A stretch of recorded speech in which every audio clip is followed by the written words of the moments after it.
dans quelques secondes. Place au Grand Bazar, Sophie, Stéphane Le Camus qui reçoivent ce soir Jimmy Guilleux et ses amis. Nous allons parler d'OVNI, nous allons prouver que ça existe. Vous pourrez participer jusqu'à 22h à cette grande émission sous le signe du fantastique ce soir. 42 80 08 98.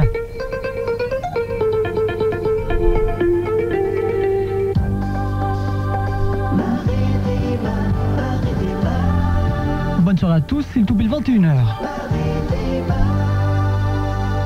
Retour sur Maritima, on vous avait dit cet après-midi qu'on se retrouverait ce soir avec moi Sophie. Sophie, bonsoir. Bonsoir, on tient toujours nos promesses. On tient toujours nos promesses, on est là donc soirée consacrée aux ovnis. On va savoir si ça existe, si ça n'existe pas. Vous pourrez apporter vos témoignages sur l'antenne, nous dire si vous en avez rencontré, si vous en avez vu, si vous y croyez.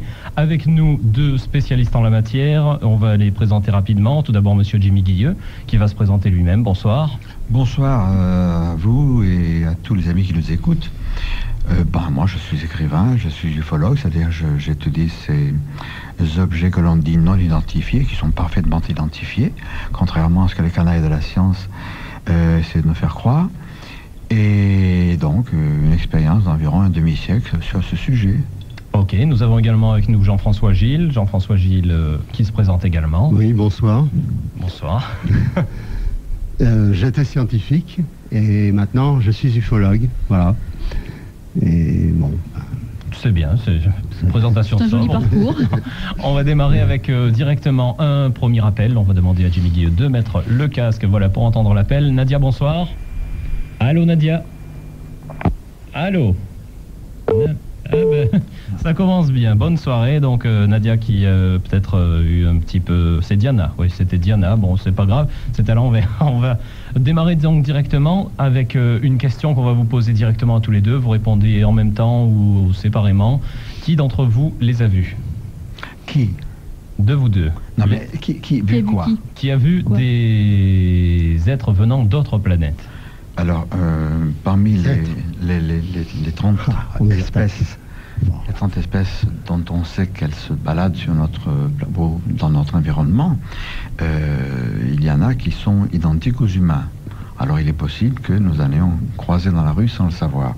S'il s'agit des engins, moi j'ai vu ça à 7 ou 8 reprises dans les 40 années qui viennent de s'écouler. Mais c'était à 2 ou 3 reprises très nettement des engins, notamment une sphère, pas très loin d'ici, c'était à Vintabrin, et c'était il y a une trentaine d'années.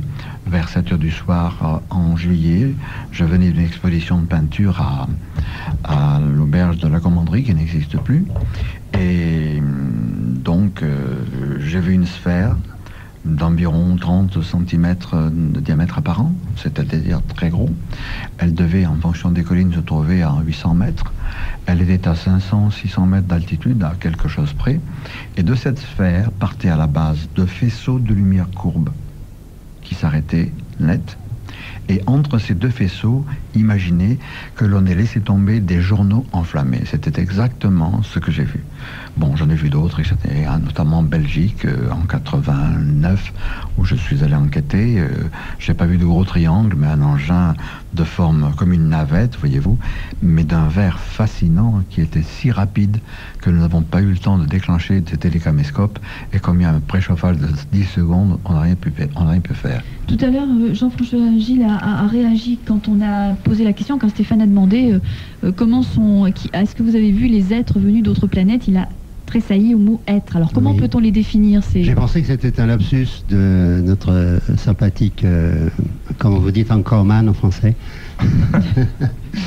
Comment vous qualifiez? On peut pas animateur. Voilà. Oui, animateur, oui. On peut pas dire de mots anglais. On peut se faire taper sur les doigts par tout il y a bord. des lois pour ça maintenant. Animateur, à la limite. Oui. Animateur, bon. Alors c'était un lapsus ou c'était volontaire? C'était volontaire. Ah. C'était volontaire parce qu'en fait on ne sait pas trop. Nous la seule image qu'on a c'est l'image que nous donnent les films, donc on ne sait pas comment les appeler, on ne sait rien en fait. Comment les définir? On nous désinforme puissamment. On nous désinforme ou on ne nous informe pas? Oui, il y a les deux sens du mot désinformer, effectivement. Les êtres, je crois que c'est ce qui est intéressant, parce que la quincaillerie, bon, ça peut intéresser des ingénieurs en aéronautique, des physiciens, c'est fascinant n'importe comment, surtout pour les petits garçons que certains d'entre nous sont toujours heureusement. Mais le vrai truc, c'est quand même les êtres. Parce que s'il y a des engins, il y a quand même théoriquement des êtres qui les fabriquent, à moins que ça soit d'autres robots. Bon, ça c'est des vieilles hypothèses en fait. Donc on peut les appeler des êtres, il n'y a pas de problème. Bah, Parce que je vous ai vu à réagir. l'intérieur, il y a des petits bonshommes verts qu'on appelle les êtres, qu'on appelle les occupants dans le métier, normalement. C'est une boutade, bien sûr. Les vers, Très il bien. n'existe pas de vers. Hein. Ils Ils sont sérieux. Hein. Très bien. Ouais. Parler, par contre, je fais juste une petite parenthèse Oui, pour parler bien en face du Bien en micro, face du micro. sinon ça nous fait un tout petit peu d'écho. Alors une autre question, moi j'aimerais savoir pourquoi, après avoir fait un si long voyage, puisque de toute façon, on le sait, ils ne sont pas dans notre système solaire, Ah bon, ça tout c'est à fait. évident. Ils ne sont pas dans notre système solaire, donc ils font un long voyage pour venir jusqu'ici. Pourquoi est-ce qu'ils ne s'arrêtent pas pour communiquer plus longuement? Alors, primo, pour moi, c'est une grande nouvelle ce soir d'apprendre qu'ils ne sont pas dans le système solaire. En fait, c'est peut-être même une bonne nouvelle. J'y crois pas trop. Et deuxièmement, même ceux d'entre nous qui aiment beaucoup les animaux, on s'arrête un peu pour parler à une vache, un peu plus avec son chien, mais enfin quand même, jusqu'à un certain point. Et alors, Et puis, il y a quelque chose qui s'appelle le choc culturel. Alors les méchants explorateurs blancs, les conquistadors et tout ça, ils sont venus dans des pays qui ne demandaient rien et ils ont détruit la civilisation de ces pays-là, par exemple en Amérique latine. Même après les pasteurs et tout ça, on dit que c'est pas bon du tout. Donc peut-être ces êtres plus avancés que nous cherchent à ne pas nous traumatiser. Donc ils se montrent très discrets. Ils n'enfoncent pas la porte comme des gros éléphants, quoi. Oui, mais enfin ce soir vous êtes là justement pour établir la vérité. Alors, n'hésitez pas à remettre un peu les pendules à l'heure. Hein. C'est le but du jeu aussi, d'en savoir un petit peu plus et de tailler un peu dans les idées préconçues qu'on peut avoir. On va remettre les pendules à l'heure justement. Vous qui êtes spécialiste, vous êtes là aussi pour éclairer le public et enlever un petit peu toutes les idées reçues qu'on peut avoir sur ce sujet. Okay. Simplement, je voulais savoir, en gros, qui sont-ils? Est-ce que ce sont des gentils ou est-ce que ce sont des méchants? On nous les présente souvent comme des méchants. Vous savez, Sophie, sur la Terre, il y a des braves gens et il y a des canailles. Ailleurs, c'est la même chose. J'ai parlé d'une trentaine d'espèces qui ont été plus ou moins recensées chez nous, sur la Terre. Et il y a 10, 20, 30, 40 ans, quand on parlait des extraterrestres, on avait tendance à dire nos frères, les extraterrestres, un peu comme tout le monde il est beau, tout le monde il est gentil. C'est fini, ça. C'est fini parce que nous savons qu'il y a aussi des mauvais. Des mauvais dont on ne peut pas dire qu'ils nous haïssent, comme entre partis politiques ou entre espèces, selon les moments où on peut se haïr. C'est pas ça du tout. Moi, je pense que les gris, si vous voulez, on en parlera tout à l'heure un peu plus longtemps, qui sont des êtres de petite taille, qui sont les maîtres de la Terre, hein, contrairement à ce qu'on pourra raconter. Ils ne nous haïssent pas, même s'ils nous tuent, pour prélever un certain nombre d'enzymes dont nous sommes possesseurs, de même que les bovins, etc. Vous, quand vous mangez un steak, vous ne haïssez pas le bœuf ou le cheval. Quand vous mangez un œuf, vous ne haïssez pas la poule. On le plaint en général. Tout simplement, hein, parce qu'il faut se nourrir. Bon, alors si ce qu'on dit, si ce qu'on dit est vrai, qu'ils aient besoin d'une enzyme propre à l'espèce humaine et à l'espèce bovine, c'est sans haine ni rien, seulement nous savons que nous ne sommes pas des légumes. Alors, c'est difficile à admettre. Et les gouvernements le savent. Et c'est donc en toute complicité cognitive qu'ils le font. Et ça, c'est grave. Nous ne sommes peut-être pas des légumes, mais certains nous prenaient bien pour des veaux. Oui, tout à fait, absolument. Absolument. On va conclure cette première partie là-dessus. 42 80 08 98, si vous avez donc un témoignage à apporter, des questions à poser à Jean-François Gilles, à Jimmy Guilleux. 42 80 08 98, on marque une première pause. 42 80 08 98. 42 80 08 98. Je vous rappelle donc qu'on est là jusqu'à 22h avec Jean-François Gilles, avec Jimmy Guilleux. On va parler des ovnis, on va parler des extraterrestres, on va parler de tout ce qui vient d'une planète autre que la nôtre. 42 80 08 98, donc si vous avez des témoignages ou bien des questions à poser à ces deux messieurs qui sont avec nous ce soir, on continue avec Sophie. Voilà, moi j'ai une petite question à poser. Vous venez de dire que les extraterrestres, puisqu'on les définit de cette façon-là, sont les maîtres de la Terre. Les maîtres de l'univers. Non, une espèce. Une espèce. Bon, alors cette espèce-là, comment a-t-elle pris possession de la Terre? Parce qu'on aimerait savoir, est-ce que ils étaient là avant notre arrivée, à nous, humains ou est-ce qu'ils ont pris peu à peu possession de la terre? Comment ça s'est passé? Bon, si l'on interroge les textes sacrés de tous les peuples de la terre, il est évident sans discussion possible que des espèces pensantes d'apparence humanoïde ont interféré avec nos civilisations anciennes. Bon, aujourd'hui, à l'époque dite moderne, il y a aussi des espèces qui sont humanoïdes. Mais quand je disais les maîtres, moi j'ai publié un bouquin qui s'appelle « Nos maîtres les extraterrestres ». Oui. Entre guillemets, maîtres, c'est par dérision. Ces êtres sont de petite taille, ils sont à peau grise, ils n'ont pas de pilosité, pas de cheveux. Enfin, il y a une autre espèce velue, mais ça c'est une autre histoire. Et ce serait trop long à expliquer. Nous savons que dans un grand nombre de bases militaires de tous les pays, ces êtres sont là, dans les étages souterrains, jusqu'à 1000 mètres de profondeur, et qu'ils ont comme relais le MJ12, qui est un gouvernement secret, qui régente la Terre, etc.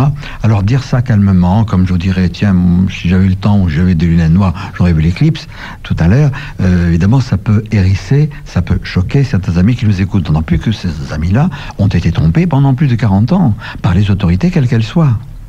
Alors, évidemment, et alors, si nous savons ça, Jean-François Gilles, qui est un vieil ami, un vieil ufologue, y est pour quelque chose parce qu'il y a eu en 1987, fin 87 et début 88, un Américain du nom de John Lear, qui a un ancien agent de la CIA qui était pilote, et deux autres qui étaient des anciens agents de la Navy, Milton William Cooper et Bill English, ont eu accès à des documents secrets. Ils ont révélé des choses épouvantables qu'ils avaient découvert dans ces documents.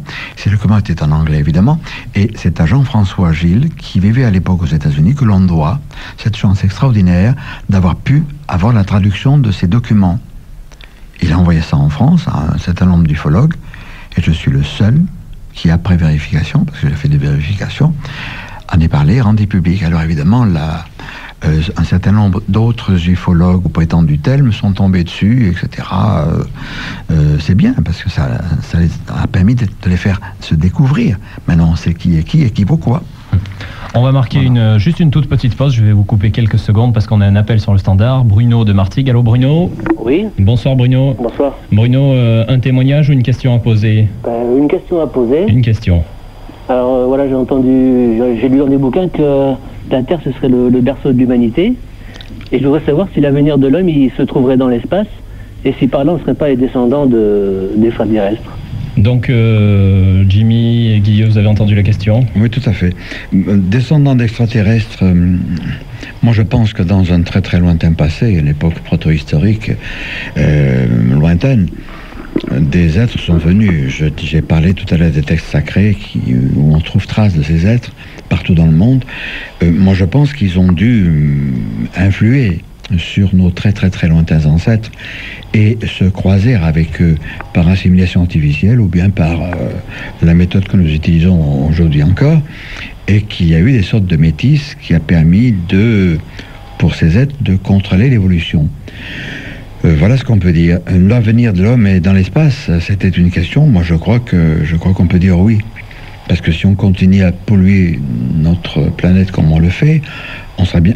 Enfin, ceux qui pourront quitter la Terre pour aller ailleurs, et ce ne sera pas tout le monde, seront bien heureux. Parce que ce jardin d'Éden qui était le nôtre, nous avons fait une porcherie. Et ce n'est qu'encore qu'un début. Alors je voudrais que Jean-François parle un peu, parce que lui, il est placé pour savoir. Il a vécu aux États-Unis. Sur ce que dit M.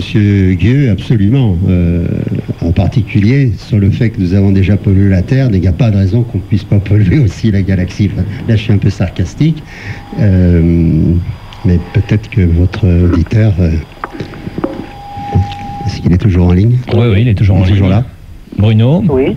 Bruno, une réaction donc sur les propos de Jean-François Gilles? Oui, enfin disons que bon, j'ai été influencé par des films, enfin 2001 aussi de l'espace et 2010. Bon, moi je pense que notre avenir est dans l'espace ou quelque part afin de voir notre créateur. Mais j'aurais une autre question aussi assez délicate à poser, je ne sais pas si je peux la poser. Vas-y Bruno. Voilà, je voudrais savoir vous ce que vous pensez de Jésus-Christ. Ce que vous pensez du Christ. Enfin de Jésus-Christ. De Jésus-Christ en personne. qui était cette personne, quoi. Si c'était pas... vous savez, ne le cachons pas. C'est à dire, mais Bruno, ça fait un sourire. Bruno, ne le cachons pas derrière le petit doigt. Il s'agit simplement de lire les évangiles. Hein. Bon, Marie, Myriam, qui était la mère de Jésus, elle vivait dans une bourgade reculée d'un pays qui, comme les autres, n'était pas civilisé technologiquement parlant. Elle a reçu la visite d'un ange. Un ange qui était comme vous, Bruno, ou comme moi, comme nous, qui lui a dit, tu vas enfanter, etc., un enfant, etc., un garçon. Et on savait que c'était un garçon, on savait qu'il aurait des aptitudes particulières. Moi, j'appelle ça tout simplement la préparation à une insémination artificielle. Alors, ça peut choquer les croyants. Moi, je ne suis pas contre du tout. Je reconnais le caractère sacré et le caractère profondément humain, même hyper-humain de Jésus, des choses admirables qu'il a faites, même si, à la suite de certaines recherches que l'on fait maintenant, qui tendraient à, sinon à prouver, du moins à poser la question de savoir s'il est vraiment mort sur la croix, ce qui n'est pas d'une certitude absolue, et ce qui ne nuit pas du tout à sa sainteté, à sa sanctification. C'est une chose différente. Et il aurait pu, comme on le dit, plus tard, se sauver, venir se réfugier dans le Razès, Rennes-le-Château, qui s'appelait Rédé à l'époque, y faire souche parmi la lignée de David qui était la sienne et sur laquelle nous trouvons les Mérovingiens. Alors tout ça, évidemment, c'est fantastique. Il faudrait qu'on puisse faire une émission là-dessus un autre jour. Un autre jour, pourquoi pas. Bruno, ça répond à tes questions? Oui. Bah écoute, on te souhaite une bonne soirée et puis tu nous restes fidèle. Ok. Bonsoir. Au revoir, Bruno. On retourne un petit peu sur les petits gris, on en parlait tout à l'heure. Quel est leur message en fait? Est-ce qu'ils ont un message à faire passer? Moi, je crois qu'ils n'ont pas de message du tout. Vous allez chez le boucher, vous achetez un steak, vous le mangez. Moi, je suis peut-être un peu carré, un peu dans mes réponses, un peu abrupt, Jimmy. J'aurais voulu dire à nos auditeurs que si on est aussi affirmatif, c'est quand même pas en vertu d'un scénario catastrophe gratuit. C'est parce que aux États-Unis, depuis surtout 1973, il y a des mutilations de bétail. Tout à fait. C'est-à-dire du gros bétail, des vaches en général, bien qu'il y ait d'autres animaux, qui se trouvent mutilés de façon tout à fait anormale. Ce ne sont pas des prédateurs. On attribue ça aux sectes souvent. Oui, sur des centaines, des milliers de corps. Ça ne peut pas être le cas. Absolument. Parce qu'en 1973, il n'y avait par exemple pas de laser qu'on pouvait transporter sur place. Or, les blessures, les coupures sont faites à partir de quelque chose qui a été très très chaud, comme un laser. Ça n'est pas fait par des bistouris, par des scalpels. Or ça, c'était extrêmement bien étudié par quelqu'un qui s'appelle Linda Moulton Howe et d'autres. Et c'est tout à fait documenté et c'est incontournable.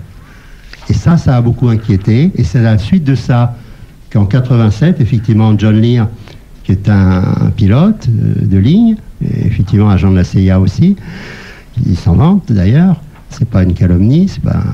Et il a publié une sorte de déclaration d'une dizaine de pages qui résume un scénario qui rend compte en particulier de ces mutilations de bétail. Maintenant, effectivement, les accords secrets, les grilles, les usines souterraines secrètes, c'est beaucoup plus difficile à prouver que les mutilations de bétail. Les mutilations de bétail, elles sont là. Je ne sais pas s'il y en a eu en France. On dit qu'il y en a eu, surtout sur des ovins d'ailleurs, des moutons, des bédilles, paraît-il, on dit ici. Mais par contre, les mutilations de bovins aux États-Unis, c'est un fait incontournable. Il y a eu un numéro d'Actuel il y a une dizaine d'années là-dessus.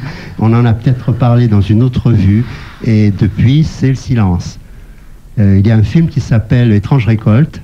C'est un film de vidéo qu'on ne peut absolument pas trouver en France et qui n'a jamais passé à la télé française, alors que ça coûte, je sais pas, 400 balles de faire transcoder etc., etc.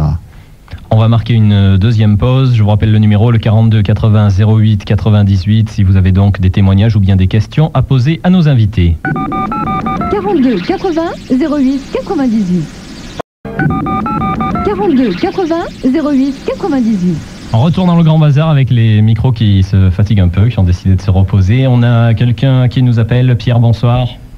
Bonsoir. Ça va bien, Pierre? Oui, très bien. Pierre, un témoignage à apporter ou bien une question? Oui, qui est à l'appareil, Jimmy Guilleux? C'est Stéphane pour l'instant. Jimmy Guilleux vous écoute, Pierre. Ah, d'accord. Je peux parler? Allez-y, allez-y. Bon, voilà. Tout s'est passé après la Deuxième Guerre mondiale. je me suis trouvé en présence de personnes venues d'extérieur. Donc il y avait des personnes assez grandes, blondes. Donc il y avait 2 hommes, une femme, et qui m'ont transporté dans une autre dimension, à cette époque-là. Et ils m'ont mené... J'ai vu pratiquement tout ce qui se passe sur Terre actuellement. Et tout. Et je n'ai parlé à mon entourage. À cette époque-là, on n'avait pas de télévision, on n'avait pas de poste, on n'avait rien. Personne ne m'a cru. Bon, j'ai passé pour un idiot. Je me suis tais, j'ai rien dit. Et en effet, tout se passe régulièrement. Je reçois des messages de télépathie, régulièrement, de tous les événements qui se produisent actuellement sur Terre. Alors, c'est très long à expliquer. Voilà, je ne peux en dire plus. Jimmy Guilleux va peut-être vous répondre là pour le témoignage de Pierre. Oui, Jimmy. Oui, Pierre, j'ai déjà entendu des témoignages de ce genre. Oui. Moi, ça ne m'étonne pas. Il y en a plusieurs dans divers pays. Oui. Ce qui serait intéressant, Pierre, c'est que vous puissiez donner tout à l'heure hors antenne votre téléphone, votre adresse, etc., pour que je puisse reprendre contact avec vous. Oui, ça m'intéresserait, oui. On puisse se rencontrer, voilà. Voilà. Vous voulez mon numéro de téléphone de suite? Non, pas sur l'antenne. Peut-être pas à l'antenne, Pierre. Ça risque d'être un petit peu dangereux pour vous si on laisse votre numéro à l'antenne. Vous quittez pas, vous raccrochez pas, on vous envoie Patrick qui va prendre vos coordonnées et puis on fera joindre tout ça à Jimmy Guilleux. Merci Patrick pour Pierre, pour ce témoignage et bonne soirée. Oui, merci. On continue dans le Grand Bazar, donc 42 80 08 98. Si vous avez encore des témoignages à apporter, des questions à poser, si vous voulez un petit peu vous renseigner sur le phénomène extraterrestre, vous n'hésitez surtout pas. 42 80 08 98. Sophie, tu continues. Moi, je voulais savoir, est-ce qu'on sait quel est leur langage? De quelle façon s'expriment-ils? Avec le leur langage. Ça va faire du Larsen, là. On va un petit peu...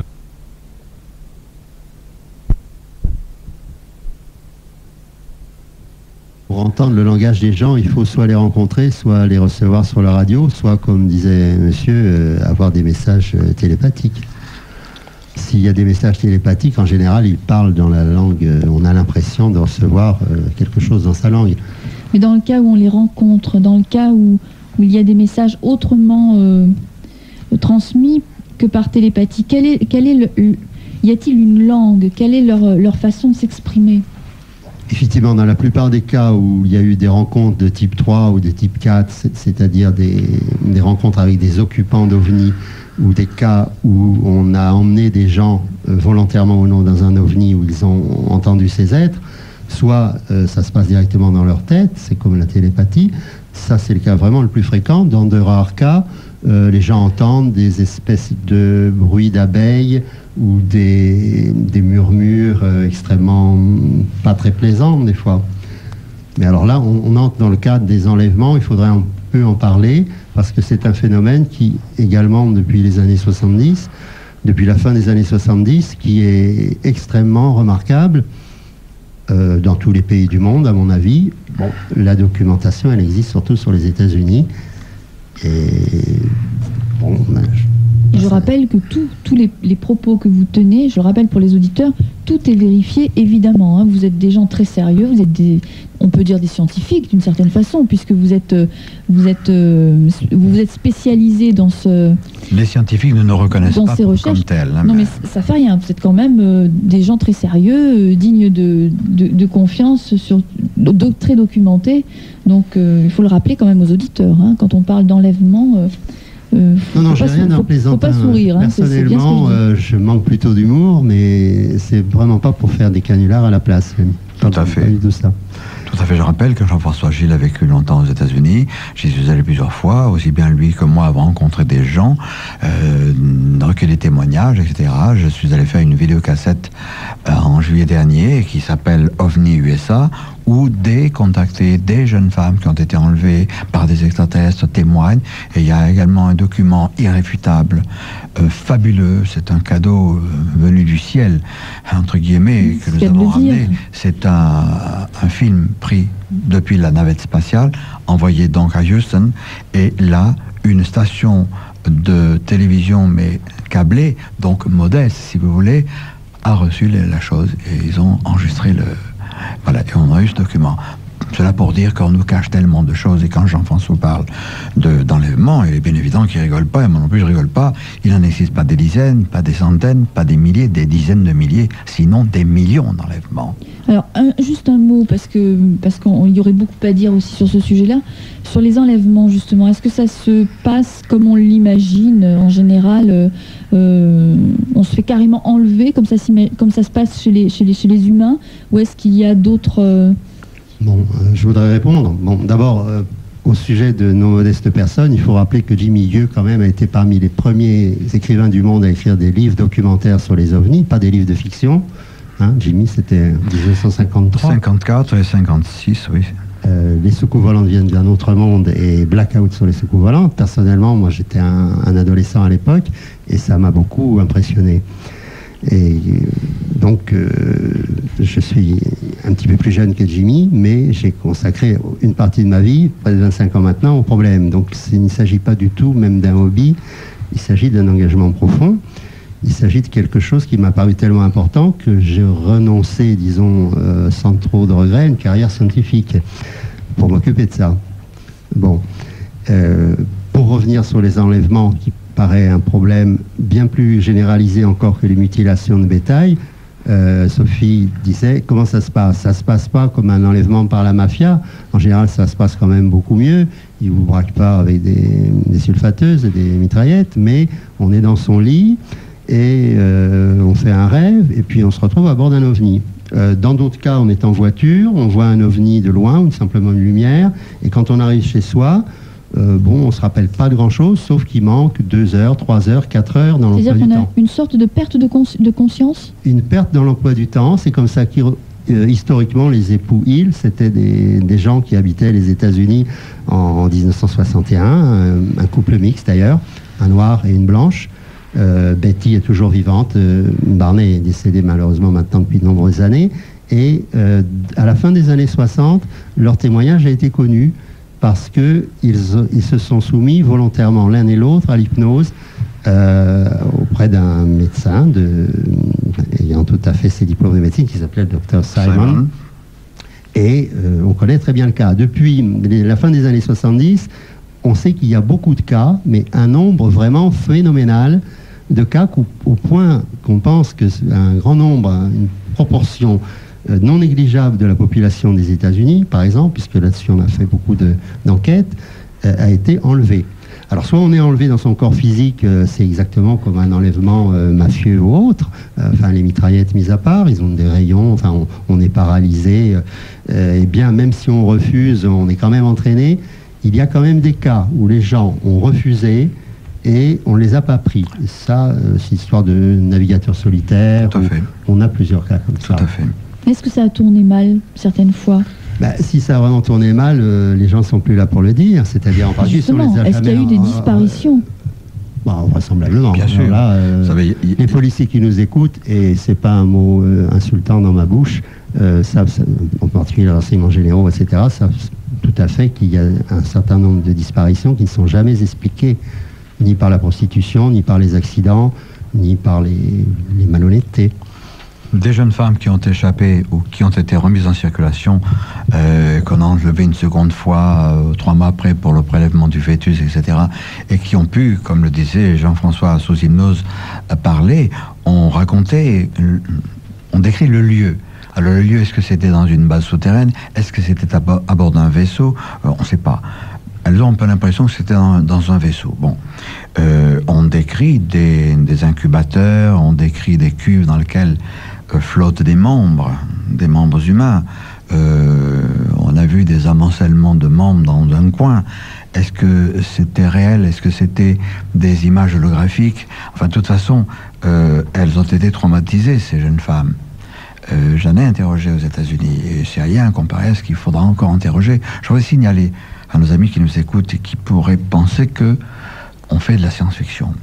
À la rentrée, en septembre, en octobre, aux éditions Les Presses de la Cité, va sortir le bouquin de Jacob, Secret Life, La vie secrète. Je ne sais pas si ce sera sous ce titre.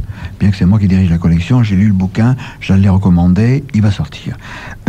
L'année prochaine, et ça, voyez votre libraire, parce qu'il faudra sauter dessus quand il va sortir, le bouquin de John E. Mack, qui est un psychiatre tout à fait éminent aux États-Unis, qui a écrit un bouquin qui est sorti il y a 10 jours aux États-Unis. Nous avons acheté les droits, au Presse de la Cité, nous allons le sortir l'année prochaine, je ne sais pas quand, il faut le traduire, etc. Disons dans le premier semestre, sans doute.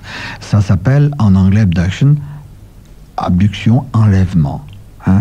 Alors, Mack, M-A-C-K, John E. Mack, et abduction ou enlèvement, je ne sais pas quel sera le titre, mais ça, c'est le pavé dans la mare qui va foutre en l'air la science officielle française, rationaliste, et qui, depuis plus de 40 ans, nous raconte des salades, nous montre de façon éhontée, parce que nous sommes des cochons de payants, et c'est grâce à nous, par les cochons de payants qui versent des impôts, qui sont payés.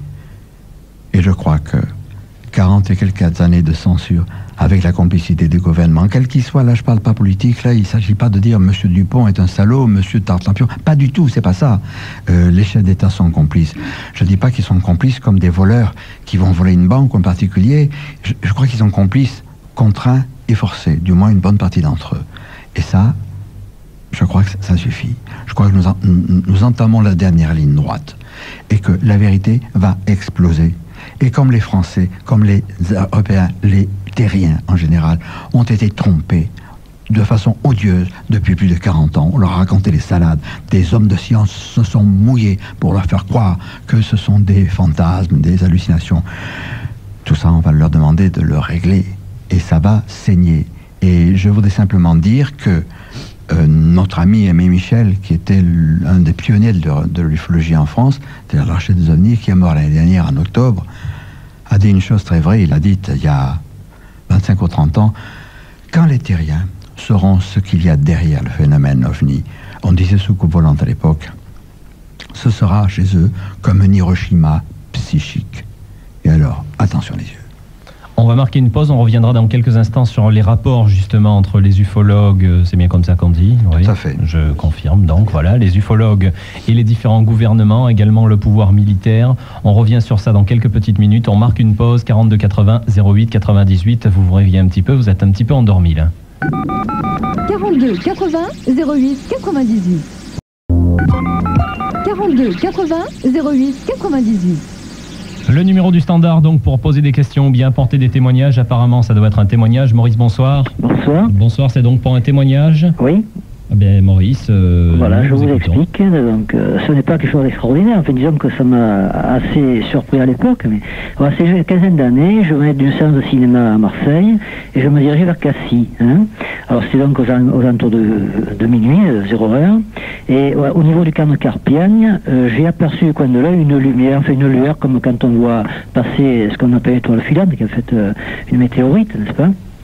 Et au moment où mes yeux ont accommodé, ça avait la forme, c'était plus du tout comme un trait lumineux qu'on aperçoit en pointillé lorsqu'on voit passer météorite, c'était à peu près comme disait une pièce de 100 francs tendue à bout de bras, mais ovale, qui était d'un blanc bleuâtre et qui a disparu au moment où mes yeux ont accommodé, c'est-à-dire que j'ai vu cette espèce de lumière, n'est-ce pas, et dans la fraction de seconde qui a suivi, elle a disparu. Alors donc, elle n'a pas continué sa trajectoire vers la droite, sinon j'aurais donc, comme auparavant, vu disparaître, dans le sens vers la droite, vers le sud donc, oui, vers le sud, sud-ouest. Et là, elle a vraiment disparu comme si elle, ou bien elle s'était dématérialisée, ou bien comme si elle avait viré en angle droit, si on peut dire, disparu, disons, en s'éloignant de moi, quoi, puisqu'on était dans l'axe de vision. Alors, comme je n'étais pas seul, j'étais avec mon épouse qui, elle, n'a jamais entendu parler de phénomène ovni, enfin, elle n'était pas bien accoutumée. Et alors, je lui ai demandé ce qu'elle avait vu. Elle m'a dit qu'elle avait exactement vu la même chose. La différence, c'était résidait dans la couleur. Moi, j'avais vu un blanc un peu bleuâtre et elle a vu plutôt un peu verdâtre, oui. Mais autrement, elle a vu exactement la même chose que moi. Voilà, c'est tout ce que j'avais à dire. C'est pas quelque chose d'extraordinaire. Parce que des boules, des lumières qu'on voit la nuit, ouais, qui se déplacent au fond d'un vallon, un zigzag, en faisant une sinusoïde, en suivant les contours du terrain. J'en ai vu plusieurs fois au niveau du sol ou dans l'espace. Mais là, cette espèce d'ovale si grand, parce que c'était quand même très éloigné, alors donc gros comme une pièce de Saint-Franc au bout droit, ça fait quand même un sacré morceau, quoi. C'est impressionnant, hein. Je peux dire que 15 ans après, je suis toujours sous le coup, quoi, hein.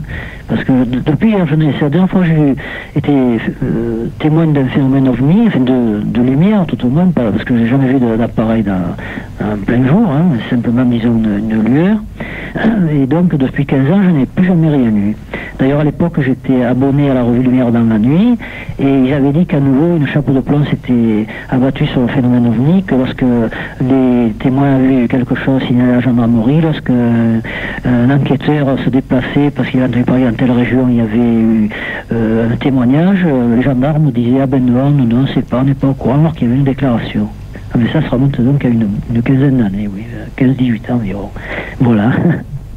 Je n'ai pas de questions particulières à poser. Je suis content d'écouter l'émission parce qu'il y a très longtemps que je n'avais pas entendu. J'ai une quantité phénoménale de livres sur le phénomène, en particulier donc les livres de Jimmy Guillaume qui parlait tout à l'heure, là, qui ont essayé de parler dans les années 50 parce que je ne suis pas de la première jeunesse. J'avais d'ailleurs entendu ces émissions, je crois que c'était sur Monte Carlo, là, au milieu des années 50. Oui, 53, voilà. 54, 55, voilà. Oui. Voilà. Eh bien, je vous remercie pour l'émission. J'étais un petit peu loin, excusez-moi. C'est pas grave, Maurice. Bonne soirée. Merci, au revoir. Bonne soirée, merci Maurice. On revient donc sur ce qu'on disait tout à l'heure, les rapports avec les gouvernements.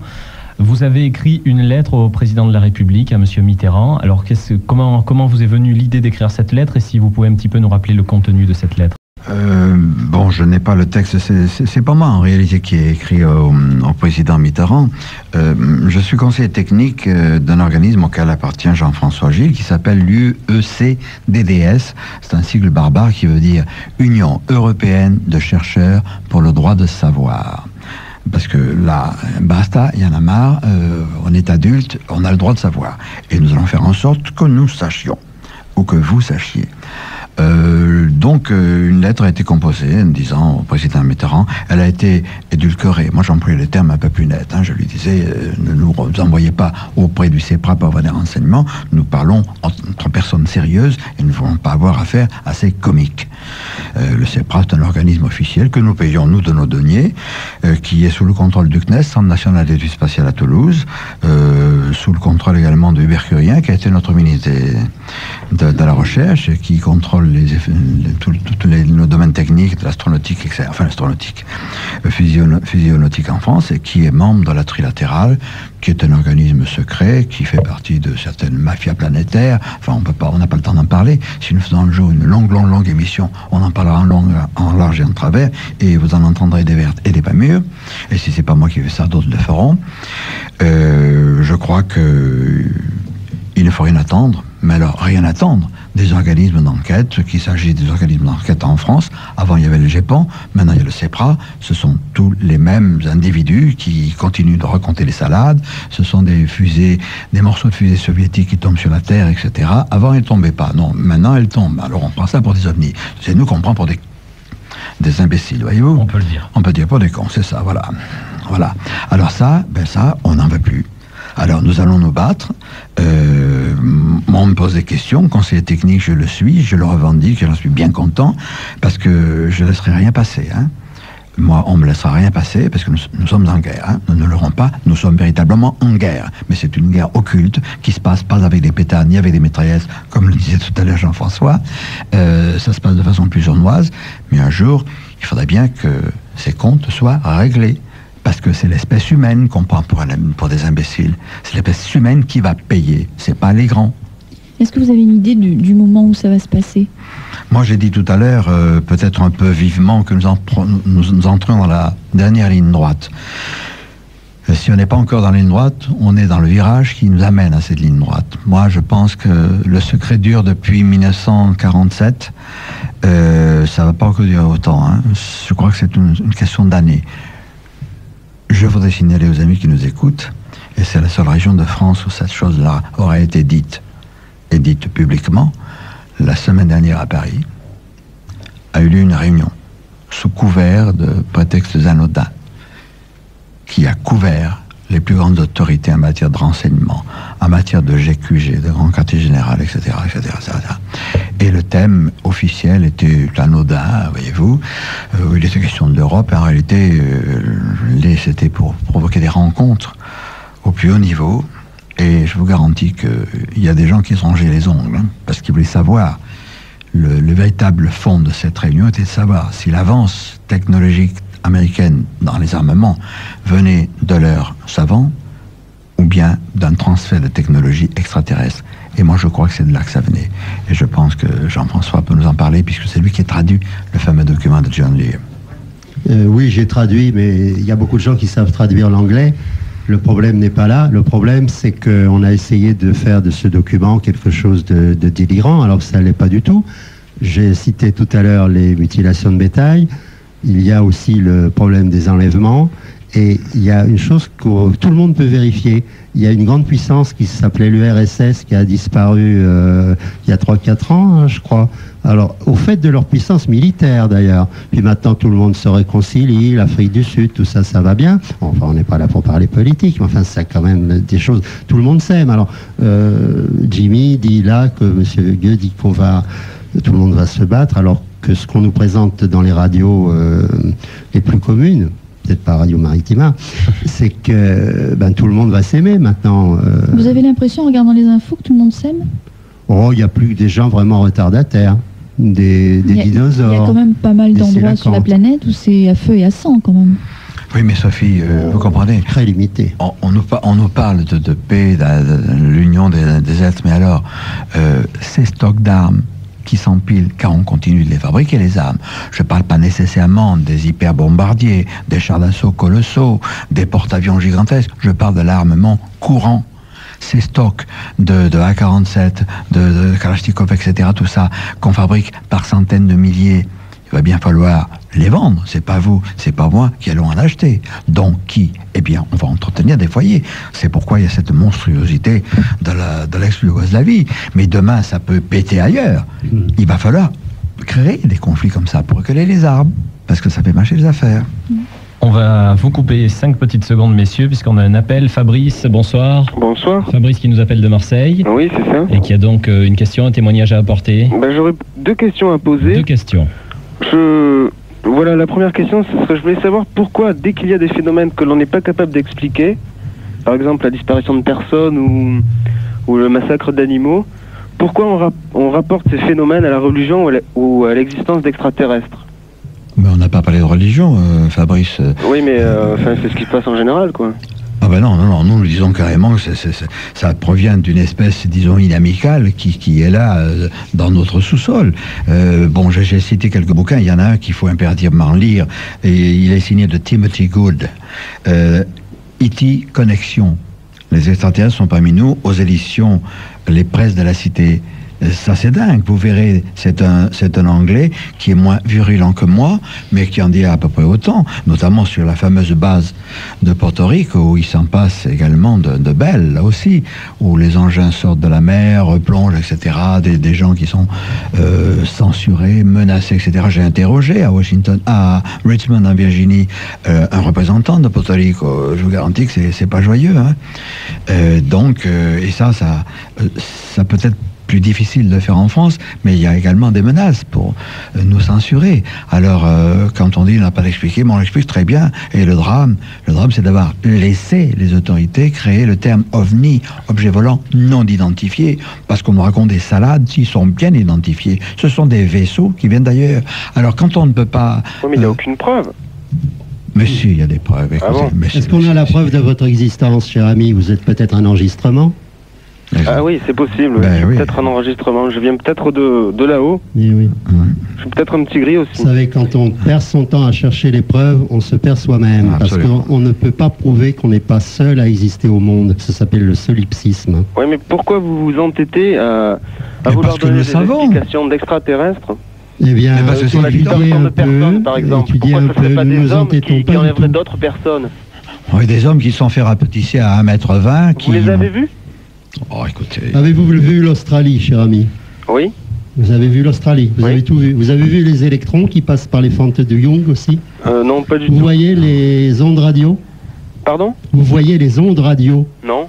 Bah alors. Mais j'ai entendu dire qu'elles existent, puis sans doute, puisque vous nous captez. Ah, mais alors des gens vous ont notre dit qu'ils ont vu auditeur des vient de se extraterrestres et vous les sceptique. croyez? Bah non, écoutez, nous avons 40 années de recherche personnelle, on n'a pas lu, c'est pas dans les bouquins qu'on a appris ça. Mais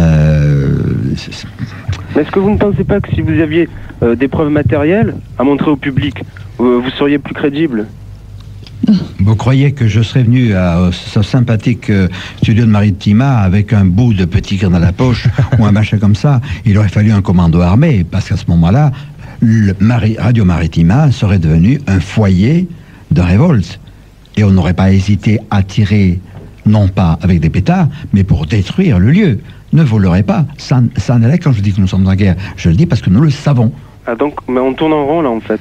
Oui, mais enfin vous verrez. Oui, hein, vous êtes jeune, vous verrez. Fabrice, merci pour cet appel. Bonne fin de soirée. On va rapidement conclure puisqu'il nous reste juste 5 petites minutes à passer ensemble. On parlait tout à l'heure hors antenne du mouvement raélien qui a une idée très précise donc sur le message extraterrestre. Ce mouvement raélien, c'est quoi? C'est une secte qui prend 10% du salaire de ses membres, qui partouse. Moi, j'ai rien contre les partouzes, mais il faut le savoir. Qu'on mène les enfants, ça me paraît un peu choquant, hein, pédophiles, etc. Alors, ça, c'est pas moi qui le dis. Vous avez vu peut-être un soir dans l'émission de Chavannes, Coucou c'est nous, etc. Bon, il y a eu un membre qui était parti de cette secte parce que sa famille était restée, il y avait une histoire de 2 gamins, etc. Et il était fou de rage.